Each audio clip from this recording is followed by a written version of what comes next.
के ऊपर डेट्स की। तो मैं एकदम से दहाड़े मार मार के रोने लग गई और हम जेल में शूट कर रहे थे और वैसे ही गर्मी थी। बिस्मिल्लाहिर्रहमानिर्रहीम, अस्सलाम वालेकुम नाज़रीन, मैं हूं मेरीन सब्ताइन, देख रहे हैं आप मेरा यूट्यूब चैनल और फेसबुक पेज। आज आपको इस वीडियो में बताएंगे कि आखिरकार ऐश्वर्या और अभिषेक बच्चन में तलाक हो गई है।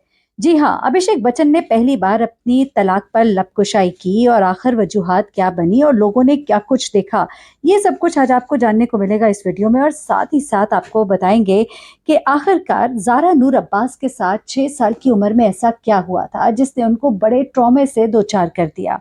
ज़ारा नूर अब्बास की एक खुफिया बीमारी जिसके बारे में किसी को आज तक नहीं मालूम था, ये भी बताएंगे आज इस वीडियो में। बॉलीवुड के मारूफ अदाकार अभिषेक बच्चन ने सोशल मीडिया पर अपनी तलाक से मुतालिक पोस्ट पर क्या कहा, जिस पर मद्दाह जो है वो तशवीश में मुब्तला हो गए। अब गुज़िश्ता 1 साल से ऐश्वर्या राय और अभिषेक बच्चन की तलाक की खबरें सरगर्म थी, क्योंकि इस जोड़ी को अक्सर तकरीबात में अलग अलग शिरकत करते हुए देखा गया था। जिस तकरीब में बच्चन फैमिली शिरकत करती, वहाँ अभिषेक बच्चन अपनी अहलिया ऐश्वर्या राय और बेटी आराध्या के बजाय अपने वालिदैन के हमरा एंट्री देते दिखाई देते थे। अब इसका अंदाजा हाल ही में मुंबई में मुनक्किद होने वाली एक और बड़ी तकरीब में हुआ, लेकिन इधर जाने से पहले जरा थोड़ा सा और पीछे चलते हैं। आपको याद होगा कि दोनों के दरमियान अलहदगी की खबरें जोरों पर थी, तलाक की खबरें जोरों पर थी। बड़े बड़े फंक्शंस पर ऐश्वर्या राय अपनी बेटी के साथ अकेले दिखाई देती थी और अभिषेक बच्चन जिस पार्टी या फंक्शन में शिरकत करते थे वहां ऐश्वर्या राय नहीं होती थी। सिर्फ यही नहीं, बल्कि ऐश्वर्या राय अपनी सास और अपनी नंद से बहुत दूर दूर दिखाई देती थी। लेकिन इन सब खबरों ने दम उस वक्त तोड़ दिया जब ऐश्वर्या राय अपनी नंद और अपनी फैमिली के साथ एक बार फिर कुछ माह पहले इकट्ठे दिखाई दी और उसके बाद वो अभिषेक बच्चन के हाथों में हाथ डाले भी दिखाई दी। और लोगों ने कहा कि जनाब सब कुछ झूठ था, लेकिन ये सब झूठ नहीं था, क्योंकि अंदर मामले खराब रहे बहुत अरसे, लेकिन फिर सुलह सफाई हो गई। लेकिन एक बार फिर से मामलात खराबी की तरफ जा रहे हैं और इस बात को लोगों ने और शोबिज इंडस्ट्री ने उस वक्त नोट किया जब हाल ही में मुंबई में मुनक्किद होने वाली शानदार अनंत अंबानी और राधिका मर्चेंट की शादी हुई। जी हाँ, जहां अभिषेक बच्चन अपने वालिदैन अमिताभ बच्चन और जया बच्चन के हमरा पहुंचे, जबकि ऐश्वर्या राय और आराध्या अलग पहुंची। जी हाँ, इस बात को पापराजी ने बहुत उठाया, बहुत दिखाया। अच्छा, इसके अलावा तकरीब में जब फैमिली फोटोज बनवाई जा रही थी तो उस दौरान भी ऐश्वर्या राय और उनकी बेटी बच्चन खानदान की फैमिली फोटोज का हिस्सा नहीं बनी, बल्कि अदाकारा ने रेड कार्पेट पर अपनी बेटी के हमरा फोटो शूट करवाया, और वो भी बिल्कुल अलग। ताहम इस तकरीब की कुछ ऐसी तस्वीर भी सामने आई जिनमें अभिषेक बच्चन और ऐश्वर्या राय को एक दूसरे के साथ बैठे और गुफ्तगू करते हुए दिखाया गया। इन तस्वीर के बाद दोनों के दरमियान तलाक की खबरें फिर से दम तोड़ गईं, लेकिन अब अभिषेक बच्चन के एक नए कदम ने मद्दाहों को तशवीश में मुब्तला कर दिया। भारतीय मीडिया के मुताबिक अभिषेक बच्चन ने भारतीय खातून हिना खंडेलवाल का तलाक पर लिखा गया आर्टिकल लाइक किया है। सहाफी ने यह आर्टिकल अपने इंस्टाग्राम हैंडल पर पोस्ट किया। तलाक पर मबनी मज़कूरा आर्टिकल में लिखा कि तवील अरसे से शादी के रिश्ते में बंधे जोड़े अब अपनी राहें अलग कर रहे हैं। आखिर कौन सी ऐसी चीज है जो इनको ये फैसला करने पर मजबूर कर रही है? इस पोस्ट के लाइक्स में अभिषेक बच्चन का नाम भी शामिल है।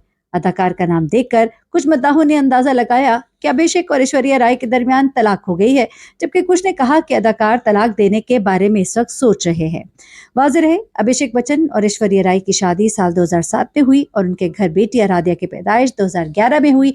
इस दौरान इनकी शादी बहुत से उतार चढ़ाव का शिकार रही, लेकिन कहा यह जा रहा है कि बड़ा मसला ऐश्वर्या राय का अपने ससुराल से है, लेकिन अपने ससुर से नहीं बल्कि अपनी सास और अपनी नंद से है, जिसकी वजह से इनकी शादी हचकोले खाती रहती है, लेकिन फिर संभाल ली जाती है। अब देखिए होता क्या है। आखिर ऐसा स्टेप लेकर अभिषेक बच्चन ने क्या बताने की कोशिश की, क्योंकि जो सेलिब्रिटीज होते हैं उनके एक एक कदम पर होती है लोगों की नजर, और ऐसे आर्टिकल को पसंद करने का मतलब ये है कि कुछ ऐसा क्या उनके और ऐश्वर्या के दरमियान भी चल रहा है। देखते हैं आने वाले वक्त पे क्या सामने आता है। दूसरी खबर की तरफ आते हैं, वो है जनाब ज़ारा नूर अब्बास के बारे में। ज़ारा नूर अब्बास एक बड़ी टैलेंटेड अदाकारा है, एक ऐसी फैमिली से ताल्लुक़ रखती हैं जिनका शोबिस की दुनिया में एक बड़ा नाम है।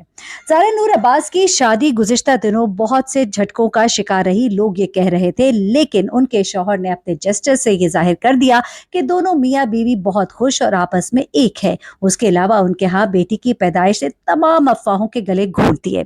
माशाल्लाह दोनों की शादी बहुत ही अच्छे से गुजर रही है। सिर्फ यही नहीं बल्कि कि उनकी बीवी यानी कि ज़ारा नूर अब्बास अपने शौहर असद की बहुत तारीफ करती दिखाई देती हैं और कहती हैं कि मेरे मुश्किल वक्त में असद ने जिस तरह से मेरा साथ दिया और मेरे मसले को समझा, उसने एक अच्छा शौहर होने का सबूत दिया।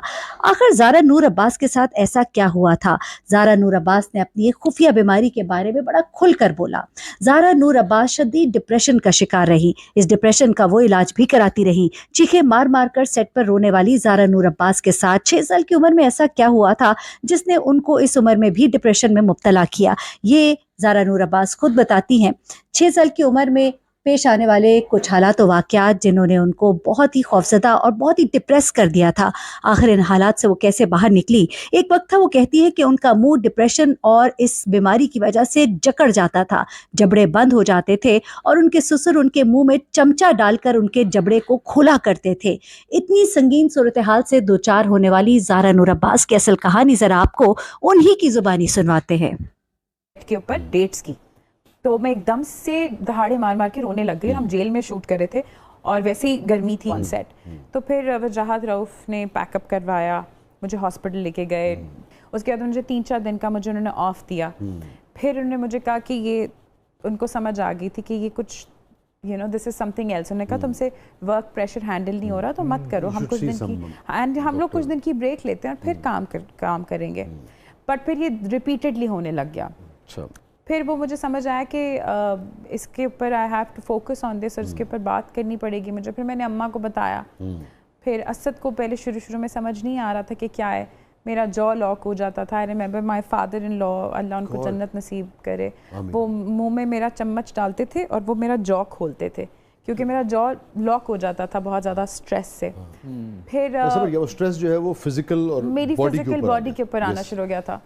तो बस उसके बारे में फिर I started seeing therapist and I started seeing doctors. फिर मैंने रिसेंटली मेरी थेरेपी मेरी जो थेरेपिस्ट हैं वो दुबई में होती हैं, उनके साथ बहुत बात की। फिर बीच में मैंने एक कोर्स लिया इरम सईद का जिसका नाम था 30 डेज ऑफ ट्रांसफॉर्मेशन।